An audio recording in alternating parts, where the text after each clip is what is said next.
खुली अलमारी के आगे कपड़ों का अंबार लगा था। चेहरे पर हवाइयां लिए वो अलमारी का एक एक कोना खंगाल रही थी कि तभी उसके कानों में आवाज पड़ी। अरे दीदी, यही बखत मिला था क्या फैलाना डालने के लिए? अनामिका ने जलती हुई नजरों से घरेलू सहायिका रज्जो को देखा, जो एक हाथ में झाड़ू और दूसरा हाथ कमर पर रखे खड़ी थी। तूफान की तरह आने और आंधी की तरह चली जाने वाली रज्जो को 2-4 मिनट के लिए भी होल्ड पर रख दिया जाए तो झुंझलाकर सुनाने में वो जरा भी लिहाज नहीं करती। दीदी, पहले से समेटा समेटी कर लिया करो। मेरे लिए 4 घर और भी हैं, वहां भी तो समय पर पहुंचना है मुझे। तुम जाओ, मैं कर लूंगी ये कमरा। अनामिका के सर्द से लहजे पर वो ठिठकी। क्या हुआ दीदी? पूरी अलमारी उलट पुलट डाली? कोई बात है क्या? हाँ, कुछ ढूंढ रही हूँ। यही रखी थी पर अब मिल ही नहीं रही है। बेसाख्ता उसके मुंह से निकला तो रज्जो का मुंह सूख गया। क्या था दीदी? उसके उतरे मुंह पर नजर डाल वो चेती। 4 बरस से रज्जो उनके घर में काम कर रही है। कभी एक सुई भी इधर से उधर नहीं हुई। अलमारी हमेशा बंद रहती है। वो खुद खड़े होकर झाड़ू पुहारू करवाती है। ऐसे में रज्जो पर शक? नहीं नहीं, मैंने ही कहीं रख दी होगी। बोलो ना दीदी, क्या ढूंढ रही हो? एक फाइल में ज़रूरी कागज़ थे, वही ढूंढ रही थी। तू जा, बाकी कमरों की सफाई कर ले। मैं लगा दूंगी इस कमरे में झाड़ू। सुनते ही रज्जो के चेहरे पर राहत आई। एक कमरे में झाड़ू लगाने की छूट ने उसके चेहरे को खिला दिया। वो टली तो अनामिका ने सामान वापस रखना शुरू किया।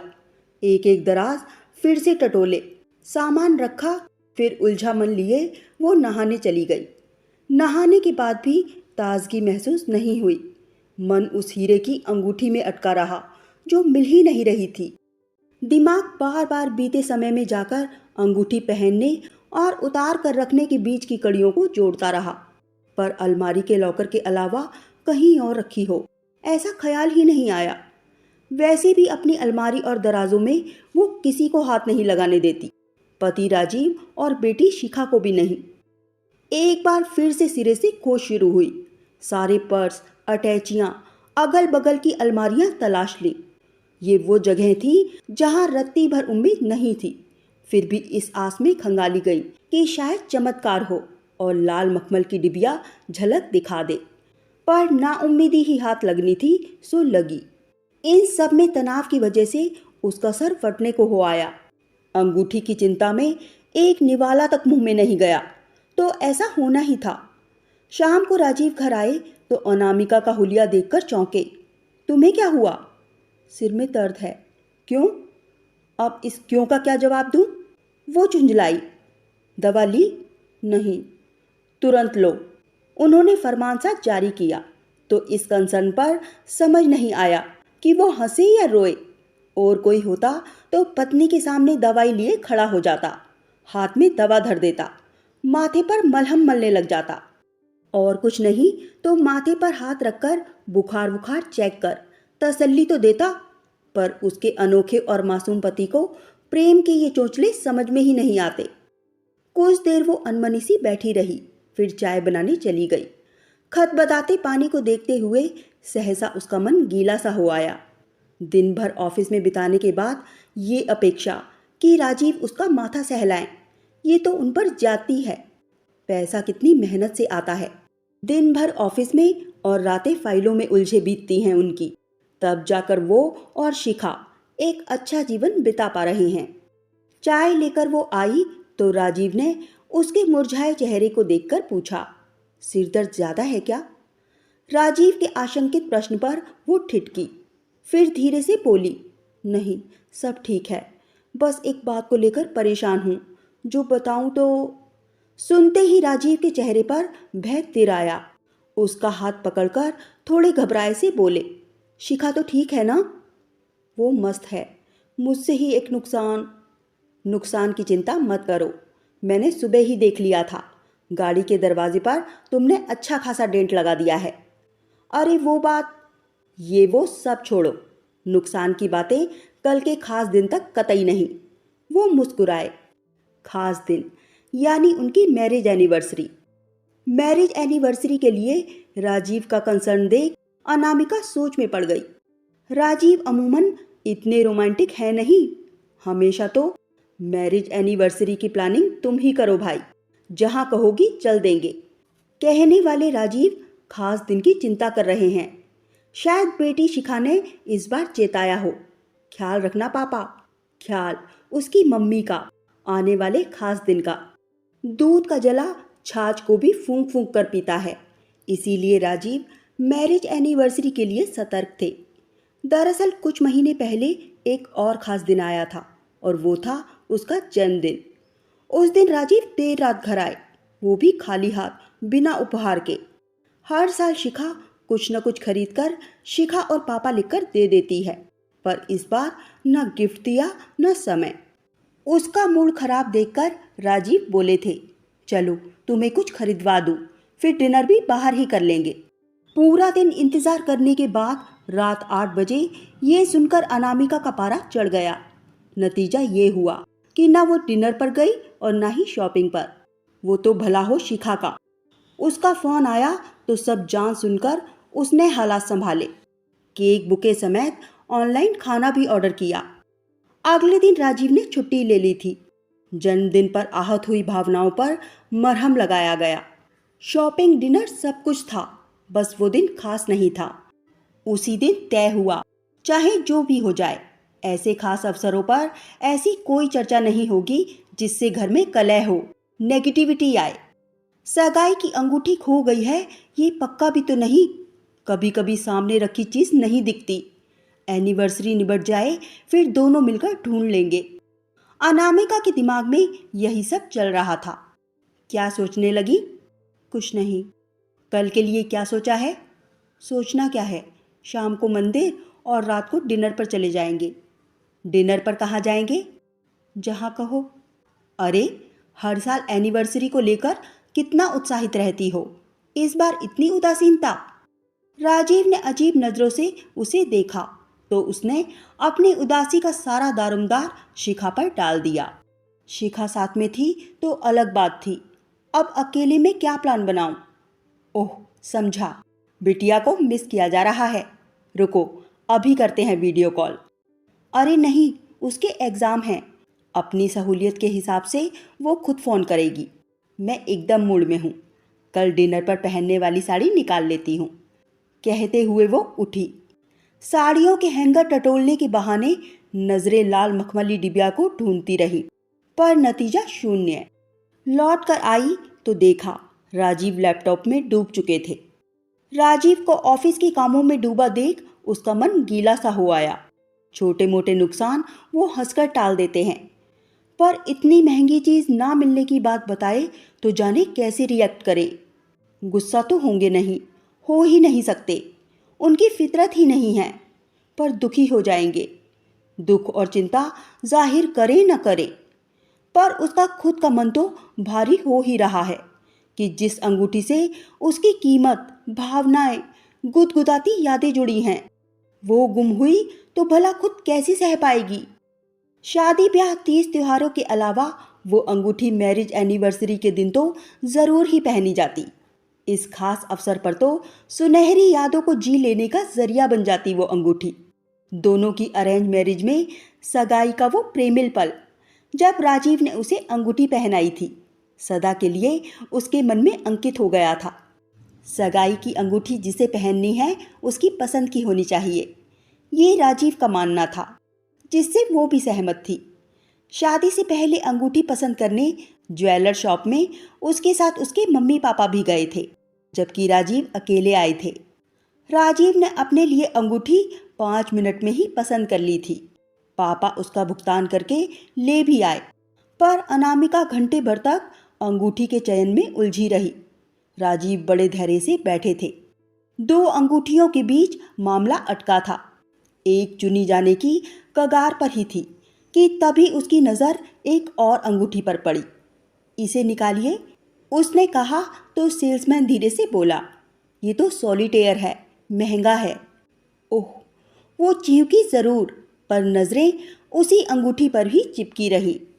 आपको पसंद है तो देख लीजिए, राजीव ने कहा। तो देखने के पैसे कहाँ लगते हैं, वाले अंदाज में उसने कंधे उचकाकर सहमति भरकर अंगूठी जैसे ही उंगली में डाली, इतनी परफेक्ट कि जैसे उसकी उंगली के लिए ही बनी हो। सोने की नन्ही कटोरी में बूंद सा वो हीरा उसका दिल ले उड़ा था। कितने की है? राजीव ने पूछा तो जवाब आया, 2.5 लाख। पापा, मम्मी और उसकी हैरान नजरें एक दूसरे से मिली। मम्मी ने आंखों ही आंखों में उसे घुड़का और उसने झट से अंगूठी अपनी उंगली से निकालकर वापस रख दी। जो पहले देखी थी वही पसंद है, कहकर उसने भरपूर नज़र उस अंगूठी के सॉलिटेयर पर डाली। सेल्स पर्सन ने सॉलिटेयर के महंगे होने की सारी वजह बिना पूछे ही बताई। कट, रंग, डिज़ाइन और कैरेट के स्तर पर वो अंगूठी अव्वल दर्जे की थी।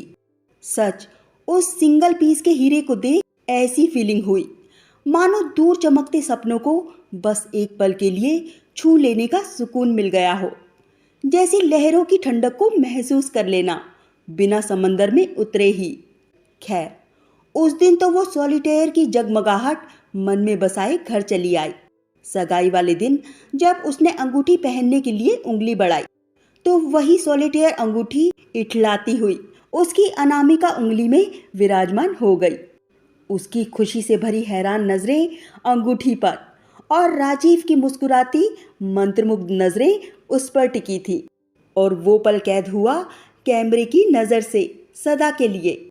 दिल दिमाग में तो खैर है ही, इसीलिए एनिवर्सरी पर तो राजीव जरूर ही उसकी उंगली सहलाते हुए बोल उठते, अनामिका की अनामिका में मेरी पहली भेंट। वो अलग बात है कि उसे रिझाने की वैसी कोशिश राजीव ने फिर कभी नहीं की। पुरुष का प्रेम बस शादी होने तक ही उमकता है। वो सब कुछ करता है जो प्रेयसी को भाए। ज्यों ही एक बार गठबंधन हुआ तो सब ग्रांटेड। उसका दिया उलाहना सुनकर राजीव अपना क्रेडिट कार्ड उसकी ओर बढ़ाकर कह देते, सब कुछ तो तुम्हारा ही है, जो मर्जी है ले लो। शादी से पहले उसकी एक अंगूठी पर अपनी सेविंग और शादी के बाद अपना क्रेडिट कार्ड उस पर न्यौछावर करने वाले राजीव बड़ा दिल रखते हैं, वो जानती है। पर बड़ा दिल रखना और दिल न्यौछावर करने में अंतर तो है ही। आज मन में धुकधुकी मची है कि उनकी पहली और अब तक की आखिरी नायाब भेंट वो कहाँ रखकर भूल गई या गुम ही हो गई, कौन जाने। कल राजीव की नज़रें उसकी उंगली टटोलेंगी तो वो क्या करेगी, क्या कहेगी। उधेड़ बुन में डूबी वो रात को खाना निपटा कर आई तो राजीव ने पूछ लिया, कल का क्या प्रोग्राम है? कभी तुम भी तो कुछ सोचो। अनामिका ने कहा तो अच्छा, सोचता हूँ, कहकर राजीव ने आंखें मूंद ली और जल्दी ही खर्राटे लेने लगे। वो करवटें बदलती रही, दिमाग अंगूठी में ही उलझा रहा, इसलिए देर रात नींद आई। सुबह आंखें खुली तो राजीव बगल में नहीं थे और धूप पर्दे को चीरकर अंदर आ रही थी। रसोई से आती खटपट की आवाज़ सुनकर वो हड़बड़ाते हुए रसोई में गई तो देखा राजीव चाय बना रहे थे। अरे, तुम क्या कर रहे हो और मुझे जगाया क्यों नहीं? थोड़ा और सो लेती, शिखा ने कहा था। मम्मी को चाय बनाकर सरप्राइज कर दो पापा। पर तुम तो पहले ही उठ गई। शिखा, क्या फ़ोन आया था उसका? हाँ, थोड़ी देर पहले। तो जगाया क्यों नहीं मुझे? तुम अलार्म सुनकर भी नहीं उठी तो लगा आज तुम्हें अच्छी नींद आ गई। शिखा रात को बात करेगी, मैंने अपनी और तुम्हारी तरफ से बधाई ले ली है। सूरज निकला तो पूर्व से ही था। फिर राजीव, वो समझ गई कि राजीव शिखा के उकसाने पर ही चाय वाला सरप्राइज देने में जुटे हैं। पीकर बताओ कैसी बनी है? राजीव ने चाय की प्याली थमाई तो उसकी नज़र रसोई के हुलिये पर पड़ी। चाय पत्ती और शक्कर ढूंढने के चक्कर में सारे डिब्बे नीचे रैक पर आ चुके थे। कुछ के तो ढक्कन भी ठीक से नहीं लगाए थे। सच कहें तो उसे बड़ी झुंझलाहट हुई कि इनको मुझे सरप्राइज देने का ख्याल क्यों ही आया। उस चक्कर में मुझे उठाया भी नहीं। अब भागदौड़ करके नाश्ता पानी निपटाना पड़ेगा सो अलग। अरे पियो ना। राजीव के आग्रह करने पर उसने प्याली मुंह से लगाई। पानी सी बेस्वाद चाय किसी तरह पीकर वो फटाफट बाथरूम में चली गई। लौटी तो देखा राजीव फ़ोन पर लगे हैं। आज एनिवर्सरी है तो दिन भर फ़ोन आते रहेंगे। और कोई समय होता तो वो भी बधाइयाँ बटोर बटोर हुलसती, पर आज उसका मन परेशान था। राजीव जाएं तो एक बार फिर अंगूठी की खोज हो। पर राजीव तो उदार मन हो कह रहे थे, मैं तो आज ऑफिस जाता ही नहीं, पर कुछ पेंडिंग काम हैं जो निपटाने ज़रूरी हैं। शाम को जल्दी आ जाऊंगा। राजीव में ये परिवर्तन शायद उसकी उदासीनता की वजह से आए थे। राजीव नहीं जानते कि वो उदास नहीं, सगाई की अंगूठी ना मिलने से चिंतित है। वे बेचारे उदासी का कारण शिखा के दूर जाने से उपजे उसके अकेलेपन को मानते हुए जबरन लीड लेने को मजबूर हैं। 12 बजे तक वो ऑफिस के लिए निकले, तब उसका मोबाइल बजना शुरू हुआ। बधाइयों का तांता लगा और फिर रही सही कसर कॉलोनी की सहेलियों ने केक के साथ आकर पूरी कर दी। 2-2:30 बजे तक उनसे फुर्सत मिली तो उसने घर और रसोई ठीक ठाक की। 3:30-4 बजने को आए थे। वो अंगूठी की खोज में जुटती कि तभी राजीव का फोन आ गया। सुनो, ऑफिस से जल्दी निकल रहा हूँ, 1 घंटे में पहुँच जाऊँगा। मंदिर के लिए तैयार हो जाना, फिर डिनर के लिए ताज चलेंगे। राजीव जल्दी आ रहे हैं सुनकर नज़र खुद पर पड़ी।